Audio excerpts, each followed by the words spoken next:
அனைவருக்கும் வணக்கம். நேற்று அமைச்சர் கீர்த்தனா, தொழில்துறை அமைச்சர் கீர்த்தனா அவர்கள் ஒரு முக்கியமான மேடையில் பேசியிருக்காங்க. அதில் பேசும்போது அவங்க என்ன சொல்கிறாங்க அப்படின்னா, மிகப்பெரிய குற்றச்சாட்டு வைக்கிறாங்க. அது என்னன்னா, சுமார் 3 லட்சம் கோடி தமிழகத்துக்கு வர வேண்டிய அந்த முதலீடு வந்து தமிழகத்துக்கு வெளியே போயிடுச்சு. அதனால சுமார் 2 லட்சம் வேலை வாய்ப்புகள் நம்ம இழந்தோம். அதுக்கு காரணமே திமுக வந்து 30% கமிஷன் கேட்டதுனால அப்படின்னு. இது எல்லாமே 30 லட்சம் 20 லட்சம் 2 லட்சம் சொல்லும்போது ஒரு ரேண்டமாக நம்பராக இருக்கும். ஸ்டேஜில் பேசும்போது ஓகே, ஆனால் இதற்கான ஆதாரங்களை தெளிவாக சொல்லணும். ஏன் அப்படின்னா, ஒரு ஆளுங்கட்சியாக வந்திருக்கீங்க, போன ஆட்சி தவறு பண்ணிச்சு வச்சுக்கோங்க, ஒரு 30% கமிஷன் வாங்கினதாக வச்சுக்கோங்க, அப்படின்னா அவங்க மீது நடவடிக்கை எடுக்கணும். அது அவசியம். அப்படி நடவடிக்கை எடுக்கும்போது நீங்கள் என்ன போகணும் அப்படின்னா, எந்தெந்த துறைகள்லாம் தமிழ்நாடு விட்டு போச்சு, அது போனதுக்கு இதுதான் காரணம் அப்படின்றத மக்கள் முன்னாடி வைக்கணும். எனவே கீர்த்தனா அவர்கள் சொன்னது உண்மையாக இருந்தனா திமுக மீது நடவடிக்கை எடுக்கணும். அது உண்மைன்ற விஷயத்துக்கு ஆதாரங்களை கீர்த்தனா அவர்கள் முன்வைக்கணும். இல்லைன்னு வச்சுக்கோங்க, சட்ட ரீதியான நடவடிக்கையில் திமுக போதுன்னு வச்சுக்கோங்க, அதை மறுப்பு இருக்குல்ல, என்ன நடந்துச்சுன்றதை அவங்க தெளிவுபடுத்தணும் வச்சுக்கோங்க. இந்த நிலைமையில் அதே ஸ்டேஜில் ஒன்று சொல்கிறாங்க. அது என்ன அப்படின்னா, நான் வந்ததுக்கப்புறம் இந்த பில்டப் எதுக்கு அப்படின்னா, திமுக 3 லட்சம் கோடி போயிடுச்சு, நான் வந்ததுக்கப்புறம் பாருங்கள் சும்மா 50,000 கோடி முதலீடு உள்ளே கொண்டு வந்துட்டேன் அப்படின்ற ஒரு பில்டப்புக்காக. இதுதான் பொய், வாயை திறந்தா பொய் இருக்கு இல்லையா, அது பேசுறன்றது. அதை நீங்கள் ஆதாரப்பூர்வமாக சொல்லிக்கோங்க. 5 ஆண்டுகளில் 3 லட்சம் கோடி போச்சுன்ற விஷயத்தை நீங்கள் ஆதாரப்பூர்வமாக சொல்லுங்கள். நீங்கள் வந்ததுக்கப்புறம் ஒரு கதை பண்ணுறீங்க பாருங்கள், அது பொய். அதை என்னாலேயே ஆதாரப்பூர்வமாக சொல்ல முடியும். அவங்க ஏதோ புள்ளி விவரம் பேசுகிறாங்க. புள்ளி விவரம் நான் சொல்லவா, எங்களுக்கே புள்ளி விவரமா. ஹஸ்டி குண்டாயின்னு ஒரு கொரிய நிறுவனம் 38,000 கோடி தமிழகத்தில் கப்பல் கட்டுமானம் சம்பந்தமாக முதலீடு செய்ய போகிறாங்க. அந்த குறிப்பிட்ட முதலீடு நாங்கள் வந்ததுக்கப்புறம், அதாவது கீர்த்தனா அவர்கள் கையை பிடிச்சி கூட்டி வந்த மாதிரி பேசியிருக்காங்க. அது பொய், அது வடிகட்டிய பொய், அருவருப்பான பொய். ஏன் அப்படி சொல்கிறீங்க? இதில் அப்படியே ஆதாரத்தை வைக்கிறேன், நீ ஒரு பார்த்துருங்க. இந்த ஆதாரம் என்ன அப்படின்னா, இந்த ஹஸ்டி ஹூண்டா இருக்கு இல்லையா, இந்த கொரிய நிறுவனம், இந்த கொரிய நிறுவனம் இந்த 38,000 கோடி முதலீடு இருக்கு இல்லையா, இதற்கான MOU, அதாவது தமிழக அரசுடன் புரிந்துணர்வு ஒப்பந்தம் இருக்கு இல்லையா, அது சைன் பண்ண டேட், அதை நீங்கள் பாருங்க தெரியும். போன 2025 டிசம்பர் மாதம் 7ஆம் தேதி சைன் பண்ணியிருப்பாங்க. அப்போ போன ஆட்சியில் அது சைன் ஆனது கிடையாது. அப்போ போன ஆட்சியாளர் கொண்டு வந்தாங்களா, நான் அதுக்கு அப்புறம் வரேன். எனவே இந்த முதலீடு டிசம்பரில் வந்தது. டிசம்பரில் நீங்கள் புரிந்துணர்வு ஒப்பந்தம் போட்டு அது மீண்டும் சும்மா ஒரு புதிய ஆட்சி அமைஞ்சிருக்கு இல்லையா, அதுக்காக நீங்களே கூப்பிட்டு வந்து வழக்கமாக ஒரு சம்பிரதாயத்துக்கு பார்க்குறது வழக்கம். இப்படி முதலீடு பண்ணுறவங்க அந்த சம்பிரதாயத்தின்படி வந்து பார்க்குறாங்க. அதையே இந்த அம்மா என்ன சொல்லிடுச்சு, கீர்த்தனா நான் தான் கூட்டி வந்தேன். எங்கே சொல்லுங்க, என்ன முயற்சி எடுத்து வச்சீங்க, யாரை பார்த்தீங்க, என்னென்ன வழிமுறையில் அந்த நிறுவனத்தை உள்ள கூட்டி சொல்லு பார்ப்போம். நீ போட்டதெல்லாம் ஒரே ஒரு ரீல்ஸ், அந்த ரீல்ஸை பார்த்தே வந்துட்டாங்க. அதுவும் சொல்லுது ஸ்டேஜில், நான் போட்ட ரீல்ஸு அது எல்லாரும் கேள்விப்படுறாங்க, ஆனால் அதை வந்து அந்தந்த தொழிற்சாலையுடைய நிறுவனத்தை அவங்க காமிச்சு பாருங்க, ஒரு அமைச்சர் வந்துட்டாரு அப்படின்னு பொங்கிட்டு வந்துட்டாங்க. அதையும் பெருமையாக அதில் சொல்லுது. அதாவது ஸ்டேஜ் கடத்தில் என்ன வேணா பொய் சொல்றதா. இப்போ அதுல இருந்து இன்னொரு பொய், அது என்ன அப்படின்னா, L&T நிறுவனம் டேட்டா சென்டர் அமைக்கிறதுக்கு சென்னையில் காஞ்சிபுரம் பகுதியில் டேட்டா சென்டர் அமைக்கிறதுக்கு இவங்க ஆட்சி வந்ததுக்கப்புறம், அது விஜய் அவர்கள் ஆட்சி அதிகாரத்துக்கு வந்ததுக்கப்புறம் அவங்க முயற்சி பண்ணி உள்ள கொண்டதா ஒரு செய்தியோடு பரப்புறாங்க. அதுவும் பொய். இது 2021, ரொம்ப பழசே தான். L&T நிறுவனம் ஆர்டிஃபிஷியல் இன்டெலிஜென்ஸ் AI சம்பந்தமாகவும் அதோட சேர்த்து டேட்டா சென்டர் அமைக்கிறதுக்கு காஞ்சிபுரம் பகுதியில் செய்து கொண்ட புரிந்துணர்வு ஒப்பந்தம் இல்லையா, அதை நான் காட்டுறேன் பாருங்க.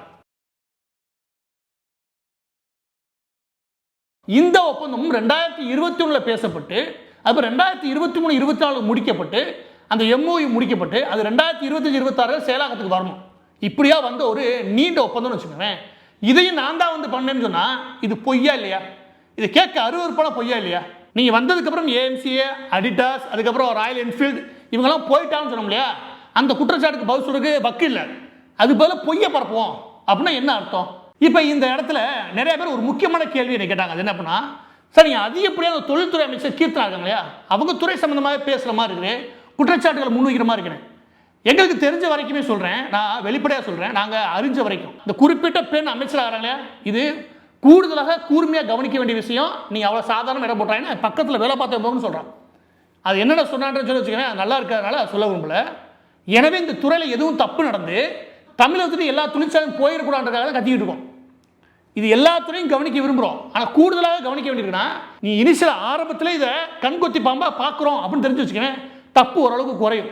நம்ம கண்டுக்கலன்னு வச்சுக்கோங்க, சொல்கிறாங்களே 6 மாதம் கண்டுக்க வேணாம் நடக்கணும்னு, 6 மாதம் நடந்துச்சு வச்சுக்கோங்க, அதுவே பழகிறவங்களுக்கு. எனவே ஆரம்பத்திலிருந்து கவனிக்க வேண்டியிருக்கு இந்த துறையை. இது மட்டும் கிடையாது, ஏகப்பட்ட துறையில் கவனிக்கிறோம், எல்லா துறையும் பேசுவோம். அப்போ இந்த தொழில்துறை கீர்த்தனா அவர்கள் என்னதான் பண்ணணும், என்ன பண்ணணும்னா, நேற்று ஒரு இதால் பண்ணல தொழிலாளர் ஒரு 7 பேர் ஏற்கனவே உயிருக்கு ஆபத்தான நிலைமை உருவாகுது. ஒரு 100க்கு மேற்பட்டோர் ஒரு மோசமான சூழலுக்கு போகிறாங்க. அங்கே நடந்துக்கிட்டு இருக்குது. இந்த அம்மா இங்கே போய் சிவகாசியில் பட்டாசு வெடிச்சுக்கிட்டு இருக்குது. நீ தொழில்துறை அமைச்சர், இந்த அளவுக்கு பொறுப்பு இல்லாமல் இருக்கிறது இல்லையா? அந்த அம்மா என்ன பண்ணணும் நான் சொல்லிக்கலைங்க. அது ஆரோக்கியமாக எடுத்துக்கிட்டான்னு வச்சுக்கிறேன், தமிழகம் உருப்படும். இல்லை நான் போகிற போக்கில் எனக்கு வேற ஒரு கனெக்ஷன் ஆந்திராவில் இருக்குது, அதுக்கு தான் தொழில்களை கொண்டு போவேன் அப்படின்னு சில பேர் தெரிஞ்சாங்கன்னா அதை விட முடியாது. அது என்ன நான் சொல்கிறேன் அப்படின்னா, கீர்த்தனா பொறுத்தவரைக்கும் எந்த தொழில்துறை அமைச்சர் வேணால் வந்துட்டு போங்க. ஒருவேளை கீர்த்தனா போயிட்டு இன்னொருத்தரை கொண்டு வந்து விஜய் வைக்கிறா கூட நான் என்ன சொல்லுவேன் அப்படின்னா, இந்த நீங்கள் சொன்னீங்க இல்லையா கப்பல் கட்டுமானம், கொரியாவில் ஒரு கப்பல் கட்டுமான நிறுவனம் வந்து சொன்னீங்க இல்லையா, ஹச்டி ஹூண்டாய் 38,000 கோடி, இதுவுமே கூட போன ஆட்சியாளர் கொண்டு வந்தது கிடையாது. அது என்ன அப்படின்னா மெரிடைன் அமீர்கால் 2047 2047 100வது சுதந்திர தினம் கொண்டாடும் போது நம்ம இந்தியா என்னவாகும்னு சொல்லிட்டு இந்த மத்திய அரசு நரேந்திர மோடி தலைமை அரசு ஒரு திட்டங்களை முன்வைக்கிறாங்க, ஒரு விஷன் அவங்க முன்வைக்கிறாங்க. அதற்கு கீழே எதெல்லாம் நம்ம டெவலப் பண்ணணும்னு சொல்லி ஒரு 300 முக்கியமான பாயிண்ட் கொடுத்துருக்காங்க. அதற்கு கீழே தான் இது ஹச்டி ஹூண்டா இருக்கு இல்லையா, இந்த மெரிடைன் அமீர்கால் விஷன் ஒன்று இருக்கு இல்லையா, இந்த திட்டத்துக்கு கீழே தான் மத்திய அமைச்சர் ஹர்தீப் சிங் பூரி அவர்கள் கொரியா போயிருப்பார்.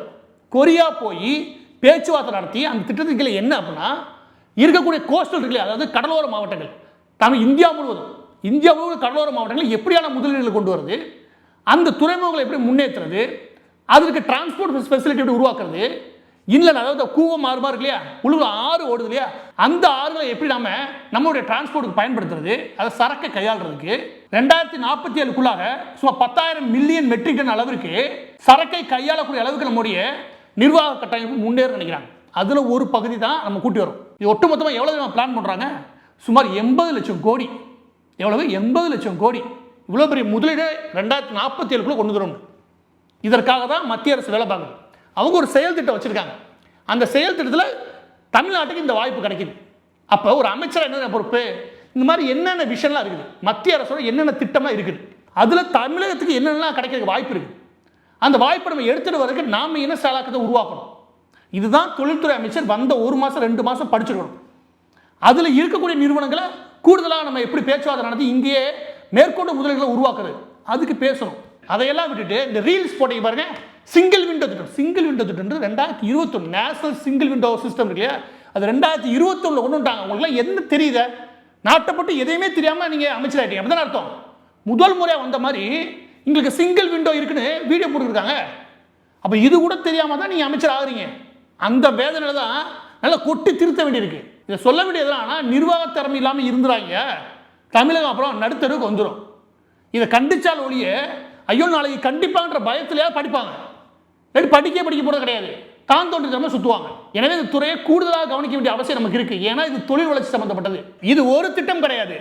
இந்தியாவை பொறுத்த வரைக்கும் இளைஞர்களும் தெரிஞ்சுக்கோங்களேன், இந்தியாவை பொறுத்த வரைக்கும் ஸ்டேட் கவர்மெண்ட் இல்லையா, அதுக்கு பவர் ரொம்ப கம்மி. சென்ட்ரல் கவர்மெண்ட் தான் உண்மையிலே பவர் அதிகம். அவங்க என்ன பாலிசி உருவாக்குறாங்களோ அந்த பாலிசி ஒவ்வொரு ஸ்டேட்லையும் எதிரொலிக்கும். அப்போ அந்த பாலிசியில் நமக்கு என்ன பாசிட்டிவாக இருக்குது, நமக்கு என்ன தொழில்களை கொண்டு வரலாம். பிஎம் உடைய காதி சக்தின்னு ஒன்று இருக்குது. ஒட்டு மொத்தமாக கிராமப்புறங்கள்லேருந்து ஹைவே டிபார்ட்மெண்ட் வரைக்கும் எப்படி முன்னேற்றம் இருக்குது, அதுக்கு ஒரு பெரிய முதலீடு கொண்டு வரதுக்கு அந்த கவர்மெண்ட் ஒர்க் பண்ணுறாங்க. அதில் நமக்கு என்னென்ன தேவை இருக்குது, எந்தெந்த பகுதியிலலாம் சரக்கை கையாளுறதுக்கு எடுத்துக்காட்டு சொல்கிறேன். மதுரையில் ஆரம்பித்து நீ கமுதியில் தொட்டு, விழுப்புரமில் ஆரம்பித்து சேலம் தொட்டு, கரூரில் தொட்டு, தருமபுரி வரைக்கும், கிருஷ்ணகிரி வரைக்கும் வச்சுக்கோங்க. இந்த பகுதிகளில் ஒட்டு மொத்தமாக உற்பத்தி நடக்குதுன்னு வச்சுக்கோங்க. அந்த உற்பத்தி திறனை கூட்டுறோம்னா அதை விட ரொம்ப முக்கியம், அங்கே உற்பத்தி ஆகிற பொருட்கள் நேராக துறைமுகத்தை நோக்கி நகரணும். அதுக்கு ஸ்பெஷலாக நகர்த்தணும். அது ஸ்பெஷலாக நகர்த்தின்னு வச்சுக்கோங்க, உங்கள் பொருள் உலகத்தின் எந்த மூலைக்கும் போய் சேரும், அது நல்ல வியாபாரமாகும். ஒரு பொருள் விற்பனைக்கு ஒரு பொருள் சந்தையை அடையணும், அதுக்கு இந்த திட்டத்தை உருவாக்குறாங்க. அப்போ அந்த திட்டத்துக்குள்ளே கொண்டு வரதுக்கு நம்ம யார் யாரெல்லாம் பார்க்கணும், எந்தெந்த முதலீடுலாம் உள்ளே கொண்டு வரணும், செய்யலாமா? அதை செய்யுங்க. நேஷனல் கிரீன் ஹைட்ரஜன் மிஷன் ஒன்று இருக்குது, அதுவும் இந்திய அரசு முன் வைக்குது 2047 நோக்கி. நம்ம சோலாரு, அதுக்கப்புறம் விண்ட்ருகள், அதாவது காற்றாடைகள், இதில் ஒரு போதிய அளவுக்கு முன்னேறாமல் இருக்கும். அந்த எனர்ஜி எந்த அளவுக்கு முன்னேற்றி கொண்டு வருது, அதுக்கு எடுத்துக்காட்டு காற்றாலை இருக்கு இல்லையா, அதுக்கான விங் இருக்கு இல்லையா, அதை மேனுஃபேக்சரிங் பண்ணுறது எங்கெங்க, அதுக்கான உற்பத்தி திறனை எப்படி கூட்டுறது, அதை டிரான்ஸ்போர்ட் பண்ணி கொண்டு போகிறது எப்படி, அதுக்கு தேவையான ஸ்டோரேஜ் ஃபெசிலிட்டி எப்படி உருவாக்குறது, இதுக்கு ஒரு தனி விஷயம் வச்சுருக்காங்க யார், இந்தியா. அப்போ அதில் என்னென்ன முதலீடு நம்ம கொண்டு வரணும், அதுக்கு என்ன பண்ணணும், இது எல்லாமே செக்டார் வைஸ் தான். திரும்ப சொல்ல ஏன் திரும்ப சொன்னால் ஒன்று ஒவ்வொரு செக்டார். வேறு இது மட்டும் யோசிக்கிறேன், செமிகண்டக்டர் அது தனி டிபார்ட்மெண்ட், மொபைல் ஃபோனில் ஆரம்பித்து எல்லாத்தையும் செய்கிறீங்களே அது தனி டிபார்ட்மெண்ட். டிஃபென்ஸ் அண்ட் ஏரோஸ்பேஸ், அதாவது ராணுவ தளவாளங்கள், அப்புறம் விமானப்படை இல்லையா, இது சம்மந்தப்பட்ட விஷயங்கள் இல்லையா, அதுக்கான உற்பத்தி திறன், இது தனி டிபார்ட்மெண்ட். விண்ட் எனர்ஜி, இது சம்மந்தப்பட்ட கிரீன் எனர்ஜி இல்லையா, அது தனி செக்டார். இதெல்லாம் வேற வேற செக்டார். ஒரு செமிகண்டக்டர் இண்டஸ்ட்ரியை நீ எங்கே கொண்டு வரணும் முயற்சி பண்ணி வச்சுக்கவே, அது எந்த பகுதியில் கொண்டு போகிறதுக்கு, அது வர்றதுக்கான வழிவகைகளுக்கு தேவையான பாலிசியை உருவாக்க சென்ட்ரல் கவர்மெண்ட் உருவாக்கிறோம். ஆனால் என் மாநிலத்தை எங்கே போன்ற வசதியை உருவாக்கணும் நான், அதை செய்ய வேண்டிய பொறுப்பு கீர்த்தனாருக்கு. உண்மையாக சொல்ல அது பெரிய பொறுப்பு. அதை பொறுப்பாக எடுத்து பண்ணணும்னு வச்சுக்கோங்க, 4 பேர் வச்சுக்கிட்டு அழகாக பண்ண முடியும். சிப்கார்டு ஒதுக்குறோம், அதுலேயே நம்ம ரெடி டு யூஸ் எப்படி கொண்டு வரணும்னு மத்திய அரசு வழிவகை செய்யுது. அதாவது ஒரு தோல் பதனிடும் தொழிற்சாலை வருதுன்னு வச்சுக்கோங்க, ஏதாவது தோலை வச்சு காலனி செய்யறதுக்கான ஒரு தொழிற்சாலை வருதுன்னா, அந்த தொழிற்சாலைக்கு தேவையான எல்லா கட்டமைப்பும் இருக்கக்கூடிய சிப்கார்டை நம்ம உருவாக்குறோம். நீங்கள் என்ன பண்ணுறீங்க, இண்டஸ்ட்ரியல் காரிடரை உருவாக்குங்க, இல்லாட்டி இண்டஸ்ட்ரியல் பார்க்கை உருவாக்குங்க. ஆனால் ஒவ்வொரு செக்டருக்கும் தனித்தனியாக உருவாக்கணும். காரைக்குடியில் செமிகண்டக்டர் வரதா, இல்லை சோலார் வரதா, சோலார் பேனல் செல் சம்மந்தப்பட்ட விஷயங்களை மேனுஃபேக்சரிங் பண்ணுறதா, அப்போ காரைக்குடிக்கு ஏற்றாமல் நீங்கள் தனியாக ஒரு திட்டங்களை வகுக்கணும். ஃபோக்கஸ் எக்ஸாக்டாக எந்த இடத்துல நம்ம ஃபோக்கஸ் பண்ணுறோம், எந்த செக்டாரை கொண்டு வரதுக்கு, அதுக்கு நீங்கள் சொல்லி வீடியோ போட்டு வச்சுக்கோங்க, நானே பாராட்டியிருப்பேன். நம்ம கேலிக்கிட்டல் கிடையாது, அது ஒரு மட்டமான வீடியோ அப்படின்னு விமர்சனம் பண்ணுறது எது காரணம்னா, ஒரு ஜென்ரிக்காக பொதுவாக சிங்கிள் விண்டோ பாலிசி அவன் போட்டிங்க பாருங்க, அதுதான் கடுப்பாச்சு. இது வரைக்கும் எந்த தொழில்துறை அமைச்சரும் இந்த மாதிரி யோசிக்க மாட்டான். ஒவ்வொரு டிஸ்ட்ரிக்ட்லையும் ஒவ்வொரு ஊருக்கும் ஒவ்வொரு விதமான தொழில்கள் வந்து சேர்றதுக்கு ஃபோக்கஸை நேரம் கரெக்டாக வச்சுருப்பான். இதுதான் இங்கே தேவை. ஒரு தொழில்துறை அமைச்சருக்கு இங்கே இதுதான் தேவை. அதையெல்லாம் விட்டுட்டு ரூரல் பகுதியிலேருந்து அர்பன் வரைக்கும் ஆழமாக யோசிக்க வேண்டிய துறையில் இந்த அம்மா என்ன பண்ணுச்சுன்னா, ஒரு தமிழே தெரியாத கொண்டு வந்து போட்டுச்சு பாருங்க, அப்போ தான் கடுப்பு வந்துச்சு. இருக்கிறதுலேயே மோசமான ஒரு அமைச்சர் இங்கே இருக்காங்க அப்படின்னா நிறைய பேர் லிஸ்ட் பண்ண முடியும். அதில் முதலாவது இடத்துல இப்போ இருக்கிறது யார் அப்படின்னா கீர்த்தனா தான். அந்த குறிப்பிட்ட அமைச்சருடைய முந்தைய வரலாறு இல்லையா, அதுவும் 1008 கேள்வியோடு இருக்குது. இந்த நிலைமையில இப்போ வந்த 2 முதலீடுகள் நான் தான் போய் கூட்டி வந்தேன்னு சொன்னால் அது பொய். அப்போ பொய்யும் சொல்ல ஆரம்பிச்சிட்டீங்க. அப்போ இதுக்கப்புறம் உங்கள்கிட்ட உண்மையே வராதுன்னு வச்சுக்கோங்க. அப்போ கடைசி வரைக்கும் இவங்க பொய்யை வச்சே உருட்டிக்கலாம். இதற்காக தான் கேள்வி எழுப்புறோம். ஒரே ஒரு ஏஎம்சியை போனது எவ்வளோ பெரிய வருத்தம் எனக்கு தான் தெரியும். ஒரு டிஃபென்ஸ் காரிடோர்னு மிக முக்கியமான டிபார்ட்மெண்ட் அது போகுது. அங்கே சந்திரபாபு நாயுடு பையன் கொண்டாடுறான், அவர் இவருக்கு வாழ்த்து தெரிவிக்கிறான், இந்த அம்மா அந்த அவருக்கு வாழ்த்து தெரிவிக்குது. அப்போ நாங்களாம் பார்த்து இழிச்சா தெரியுது. அந்த ஒரு துறை போனதே அவ்வளோ பெரிய பெயின். அந்த பெயினே அந்த அம்மாட்ட கிடையாது, அதான் அந்த வலியே அந்த அம்மாவுக்கு கிடையாது. இவ்வளோ பெரிய முதலீடு எதிர்காலத்தில் இப்போ ஒரு 1 லட்சம் கோடி முதலீடு உள்ளே கொண்டு வரக்கான துறையே ஈஸியாக அங்கிட்டு போயிருச்சுன்னு ஒரு வருத்தம் கூட இந்த அம்மா கிடையாது. இதனால் தொழில்துறை எதிர்காலம் இல்லையா தமிழ்நாட்டை பொறுத்த வரைக்கும் ஒரு பெரிய கேள்விக்குறி. இதையே அழுத்தமாக சொல்ல வேண்டியிருக்குன்னா பதிவோட ஒன்று சொல்கிறீங்க இறுதியாக. இன்னும் 6லேருந்து 10க்கும் மேற்பட்ட முக்கியமான தொழில்கள் தங்களுடைய விரிவாக்கத்தை நிப்பாட்டிட்டு வேறு மாநிலங்கள் நகருக்கான யோசனையில் இருக்கிறதா நான் கேள்விப்பட்டோம். இது ஆபத்தின் உச்சம். வேற ஏதோ தப்பு நடந்துருக்கு. ஆனால் ஒரு விஷயம் எனக்கே தெளிவாக இல்லை. அது என்ன அப்படின்னா, ஒருவேளை விஜய் இப்படிலாம் சொல்ல சொல்லி ஏமாத்த சொல்கிறாரா, இல்லை விஜய் இந்த அம்மா ஏமாத்துதா, இது தெரியல. இது ரெண்டுமே நடக்கிறதுக்கு வாய்ப்பு உண்டு. ஆனால் 3வது ஒன்று இருக்கு, லாட்டரி இதுவும் சேர்த்துக்கிட்டு விஜய் அவர்கள் ஏமாத்துறாங்களா? எப்படி பார்த்தாலும் அது விஜய் ஏமாத்துறதோ மற்ற ஏமாத்துறதோ கிடையாது, தமிழகத்தை ஏமாத்துற வேலை. இதுக்கு பதில் கொடுக்க வேண்டியது விஜய் அவர்கள். கீர்த்தனாவுடைய அரசியல் வரலான்றது எடுத்து போட்டு இடம் போடுறது கிடையாது. இது முழுக்க முழுக்க விஜய் தன்னை திருத்திக்கணும். தன்னை கீழே கூடிய அமைச்சர் இருக்காங்களே அவங்க என்ன பண்ணுறான்னு பார்க்கணும். அவர் அவங்க நாட்டில் ஆடை விட்டு வேடிக்கை பார்த்தாருன்னு வச்சுக்கோங்க, அது அவருடைய ஆட்சிக்கு மட்டும் கிடையாது, தமிழகத்துக்கே நல்லதில்லை.